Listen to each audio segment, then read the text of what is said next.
मी प्राध्यापक डॉक्टर संग्राम विठ्ठलराव मोरे, मराठवाडा शिक्षक मतदारसंघामध्ये त्या मराठवाड्यातल्या शिक्षकांच्या वतीनं, मराठवाड्यातल्या प्राध्यापकांच्या वतीनं एक अपक्ष उमेदवार म्हणून, शिक्षकांचा उमेदवार म्हणून उभा आहे. येत्या 3 फेब्रुवारी रोजी मराठवाडा शिक्षक मतदारसंघाची निवडणूक ही संपन्न होत आहे. मित्रांनो, मराठवाडा शिक्षक मतदारसंघाची निर्मिती हीच मुळात शिक्षकांसाठी झालेली आहे. म्हणून या मतदारसंघाचं नावच शिक्षक मतदारसंघ आहे आणि या ठिकाणी शिक्षकच निवडून जाणं अपेक्षित आहे आणि तशी परंपरा या मतदारसंघाला लाभलेली सुद्धा आहे. पी.जी. दस्तुरकर साहेब असतील, आमदार प.म. पाटील असतील, ही स्वतः शिक्षक राहिलेली मंडळी या मतदारसंघाचं प्रतिनिधित्व केलेली आहे. परंतु मागील काही 1-2 टर्म पासून आपण बघतोय की या मतदारसंघामध्ये राजकीय पक्षाच्या लोकांनी हस्तक्षेप केला आणि सातत्यानं 2 टर्म आपण या मतदारसंघामध्ये राजकीय पक्षाचा माणूस निवडून दिला आणि राजकीय पक्षाचा माणूस आपल्या मतदारसंघामध्ये असल्यानंतर त्याचं काय निष्पन्न होतं हे आपण बघतोय. राजकीय पक्षाचा माणूस आम्ही पहिल्यांदा निवडून दिला, आमचं अनुदान बंद झालं. राजकीय पक्षाचा माणूस आम्ही दुसऱ्यांदा निवडून दिला, आमची पेन्शन बंद झाली. या सगळ्या गोष्टी ह्या मागच्या सरकारच्या चुकीच्या शैक्षणिक धोरणांमुळे आणि त्यांच्याच पक्षाचा आमचा आमदार असल्यामुळं हा आमदार सभागृहामध्ये काही बोलू शकत नाही, हा सभागृहात मांडू शकत नाही, हा सभागृहात भांडू शकत नाही. मित्रांनो, सभागृह हे मांडण्याचं आणि भांडण्याचं व्यासपीठ आहे, आपले हक्क मिळवून घेण्याचं व्यासपीठ आहे, आपल्या न्याय मागण्या सोडवण्याचं व्यासपीठ आहे. परंतु या सगळ्या गोष्टी बाजूला राहून फक्त आमदारकी मिळवण्यासाठी काही गोष्टी मधल्या काळामध्ये झाल्या आणि म्हणून या निवडणुकीला उभा राहत असताना अनेक शिक्षकांशी, अनेक प्राध्यापकांशी जेव्हा मी बोललो तेव्हा सगळ्या प्राध्यापकांमध्ये, शिक्षकांमध्ये एक असंतोष होता. त्या असंतोषाचं कारण हे होतं की शिक्षण क्षेत्रामध्ये गेल्या 10-15 वर्षामध्ये जी नव्यानं भरती झालेली माझ्यासारखी तरुण मंडळी आहे, तर या सगळ्या लोकांना, काही लोक विनाअनुदान तत्वावर काम करतात, अनेक लोकांचे पेन्शन बंद आहेत, नवीन पेन्शन योजना चालू आहे, अनेक शाळांमध्ये अतिरिक्त शिक्षक ठरतात, अनेक शाळा अतिरिक्त ठरतात. ह्या अनेक गोष्टी ह्या मागच्या काही काळामध्ये झाल्या आणि म्हणून या मराठवाड्यातल्या शिक्षक आणि प्राध्यापकांच्या वतीनं मी एक अपक्ष उमेदवार, शिक्षक उमेदवार म्हणून आपल्या समोर उभा आहे. मित्रांनो, माझा जास्त परिचय खरं तर देण्याची गरज नाही, कारण आपल्यापैकी अनेक जणांची माझी प्रत्यक्ष ओळख आहे. मी शहीद भगतसिंग महाविद्यालय किल्लारी या ठिकाणी राज्यशास्त्र विषयाचा प्राध्यापक आहे. 2005 पासून आजपर्यंत त्या ठिकाणी मी राज्यशास्त्राचं अध्यापन करतो. स्वामी रामानंद तीर्थ मराठवाडा विद्यापीठामध्ये सिनेट सदस्य म्हणून मी काम करतोय, स्थायी समिती सदस्य म्हणून मी काम करतोय. आमच्या प्राध्यापकांची स्वामुक्ता नावाची संघटना आहे, तिचा मी उपाध्यक्ष आहे, लातूर जिल्ह्याचा अध्यक्ष आहे. आणि या सगळ्या गोष्टी करत असताना एक चळवळीचा वारसा, माझे वडील आदरणीय प्राध्यापक विठ्ठलराव मोरे सर यांचा मी मुलगा आहे आणि विठ्ठलराव मोरे सरांचं नाव उभ्या महाराष्ट्राला एक चळवळीचा नेता, एक चळवळीचा कार्यकर्ता म्हणून परिचित आहे. खरं तर अनेक लोकांना प्रॉपर्टीचे वारसे पुढे चालवावे लागतात, परंतु चळवळीच्या घरामध्ये जन्मलेल्या माणसाला चळवळीचाच वारसा पुढे चालवावा लागतो आणि तो वारसा चालवण्याचं काम मी या निमित्तानं करतोय. विद्यार्थी दशेपासून विद्यार्थी आंदोलनात असेल, विद्यार्थी चळवळीमध्ये असेल, विद्यार्थी संघटनामध्ये असेल. आता मी जेव्हा पहिल्यांदा प्राध्यापक झालो तेव्हा मी सुद्धा कंत्राटी तत्वावरती प्राध्यापक होतो आणि मग एक कंत्राटी प्राध्यापकांची कृती समिती असेल, तासिका तत्वावरच्या प्राध्यापकांची कृती समिती असेल आणि आता रेग्युलर प्राध्यापक झाल्यानंतर प्राध्यापक संघटनेचा उपाध्यक्ष म्हणून, पदाधिकारी म्हणून मी आज काम करतोय.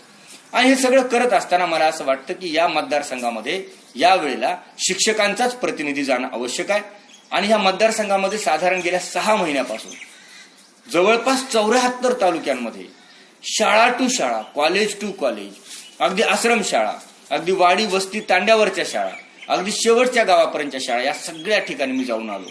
तुम्हाला सगळ्यांना विश्वास देतो की या वेळेला या मतदारसंघामध्ये परिवर्तन हे अटळ आहे.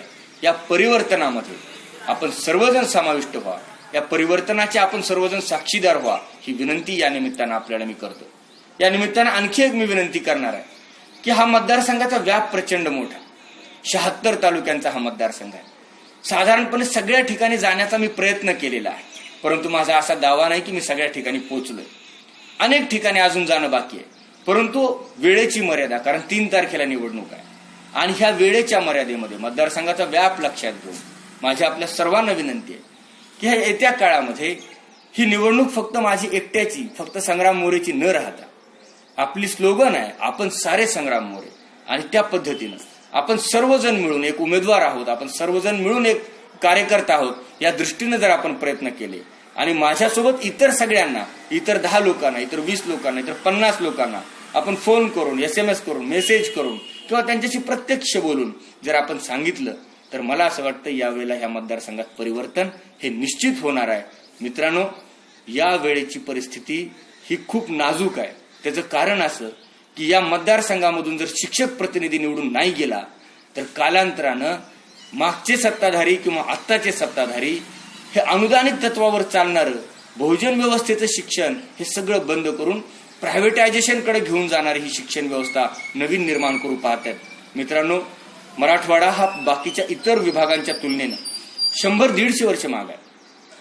आत्ता कुठं आमच्या मराठवाड्यातला सामान्य माणूस हा शिक्षणाच्या मुख्य प्रवाहात आलेला आहे. आणि जर ही सगळी दरवाजे पुन्हा एकदा बंद झाली तर ज्या महात्मा फुल्यांनी, राजर्षी शाहू महाराजांनी, डॉक्टर बाबासाहेब आंबेडकरांनी बहुजनांच्या शिक्षणाची संकल्पना ही मनामध्ये ठेवली आणि त्याच्या पद्धतीनं काम केलं तर हे शिक्षण ह्या कालांतरानं बंद करण्याचे मनसुबे ह्या मागच्या काय किंवा आत्ताच्या काय सत्ताधाऱ्यांचे आहेत. आणि म्हणून मला असं वाटतं एक प्रतिनिधी, एक शिक्षक प्रतिनिधी, एक हाडाचा शिक्षक जो रोज शाळेमध्ये जातो, जो रोज शिक्षकांच्या प्रश्नाबरोबर खेळतो, जो रोज शिक्षकांचे प्रश्न जगतो, असा चळवळीतला माणूस, चळवळीतला शिक्षक, रोज ज्याच्या हाताला खडू लागतो असा शिक्षक जर आपण सभागृहामध्ये दिला तर निश्चित आपल्या शिक्षक आणि प्राध्यापकांचे प्रश्न हे त्या ठिकाणी समर्थपणाने मांडेल याचा मला विश्वास आहे.